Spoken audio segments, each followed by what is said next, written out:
Hi, well, this is Sean. I'm Donna. Okay.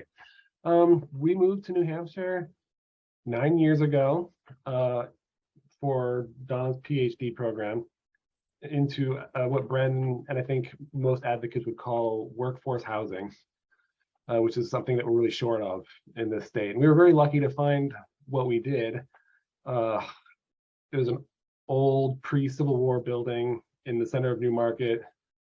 The landlord was crusty and grumpy, but a little suspicious because we were coming from Virginia, and you don't trust outsiders.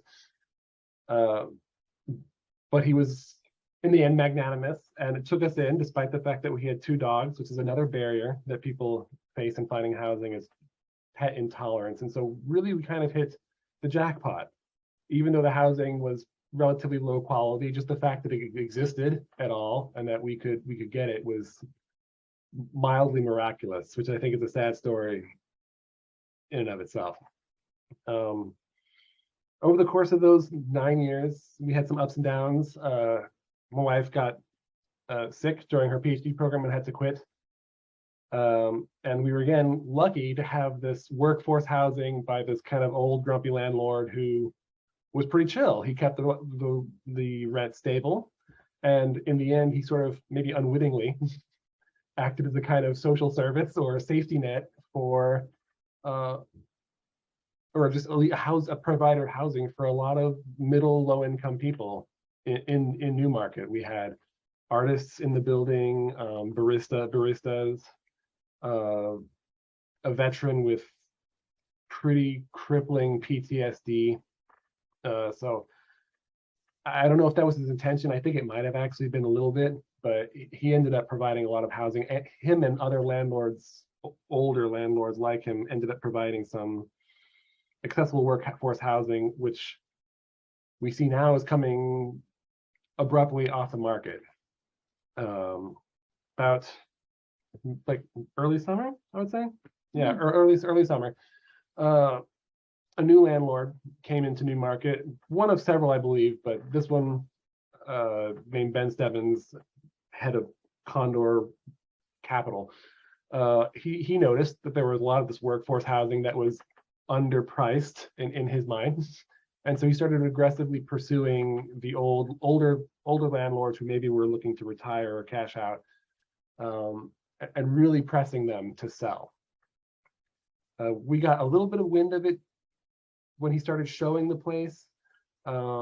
He assured some of our old landlord assured some of our tenants that the new landlord, Ben Stebbins, wasn't actually interested in the rent hike, that he was mostly interested in our building central location and maybe expanding the parking lot. And so it just kind of reflects the sort of dishonest, aggressive tactics that some of these landlords use to acquire this workforce housing. When the sale went through, we found out maybe 3 hours in advance. We got an email saying, like, basically at 9 p.m. saying that at midnight, congratulations, you have a new landlord.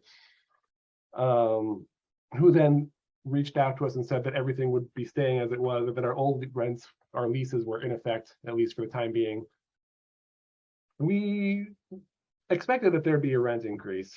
What we didn't expect was how aggressive it would be. And about a month or so after that, he sent out, with about a month's advance warning, that the rents would be more than doubling. I think our rent went up like 126%, I think. Again, all perfectly legal, but it just symbolizes how much power and how much damage a landlord can do while staying within the law. At first, I mean, Donna and I were really sad because we started making progress in life financially, and this kind of would have brought that to an end. We could have potentially stayed, but it would have been just treading water, and the building quality was very low. And so what may have been what passed before, like relatively low rent, relatively low quality, became extremely high rent, very low quality for everyone concerned. Still, I think we were ready to take it with some equanimity, either to stay or slowly leave, until we started finding out what was happening to some of our more vulnerable neighbors. And it felt so like comic book villain style that I couldn't sit with it anymore. the resident that I talked about, the Vietnam vet with PTSD, was going to be displaced. And I was genuinely worried that he was going to become homeless. He started selling off his goods, his car, and things like that to try and make rent. Another veteran living below us gave notice that he was going to leave and was told he wasn't going to get his security deposit back because he was leaving too quickly, which is especially cruel because when you're given just a little bit over a month's notice, let's say like 90 days, like We were given 45 days notice. yeah, 45 days And notice. since you have to give 30 days notice that you're leaving, you effectively have 2 weeks to secure housing, but like somewhere else. And so he did it as fast as he could and was gone within a month. And he was told he wasn't going to get a security deposit back. And so he was just, having to. Because he didn't give enough notice. That's what Yeah. they told him. Exactly. They're like, you didn't give enough notice, no deal. Which is just infuriating because you think like the very least this new evil landlord could do is be like, whatever, okay, dude, bye. But he couldn't even meet that level of basic human decency. And so we started to get agitated. And that's when Ellen Reed, a local representative, fortuitously reached out. To us. Yeah, to us. Well, I mean, like to us and like a bunch of people in the building. Yeah.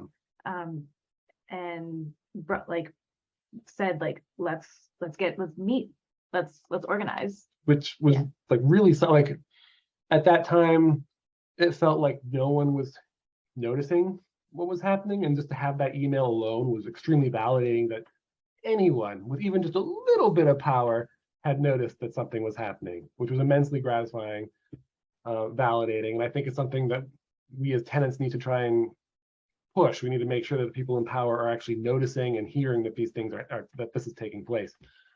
So she helped to start organizing us. My anger drove me to start reaching out to the town council, reporters, all kinds of things that a very conflict averse, quiet dude like myself really hates doing. Definitely not my, I mean, if Ben had even been like 25% nicer, less evil, he wouldn't have had so much difficulty from us. But again, they have so much power that they don't have to meet any kind of basic standards of human decency. They just have to meet the bare minimum of what the law demands, and that's very little. And you really find out when landlords change how little power you have as tenants right now in the Granite State, and how much power landlords have to set prices. Yeah. So we organized with Ellen. We did protests. The town council really heard us, I believe. They listened, and I got personal emails from them saying that they were concerned, which isn't much, but it was more than we had before. And I learned that town councils have very little power to intervene, which is something that I think we all as tenants want to work on in the Granite State, to empower town councils to protect themselves. Because in conversing with one of my friends in Maine, she told me that someone like Ben Stebbins tried to do that in Portland, but was shut down. So it doesn't have to be this way. Is I think an important thing that we as tenants need to realize. That doesn't have to be this way. It can be better. We in the end were displaced. We're in New Jersey temporarily, but we'd probably be relocating to Mass. A lot of the people in our building, almost all of them we were replaced pretty quickly, aggressively, I would say. Some to worse housing, and that's I think why we all need to keep up the pressure, and also to be aware that these landlords have they at least Ben, people like him, are really invested in good PR, and they like to spin a story, and we need to prevent them from making the story connect with people, because it's a stack of lies. He actually presented at the town council in opposition to my critique that he was actually something of a hero because he was reserving some work for some low-income housing for the community, which is sort of true in that he would take 100% of workforce housing, take it off the market, and then give back 25%. That's like not very impressive. And he also liked to brag about how he upgraded units, which he does, but only after he's displaced you. And so again, it's like upgraded for who? And these are things that this is a narrative we need to counter and make sure that people in the press, landowners, people in power hear what it is to be a tenant in the Granite State.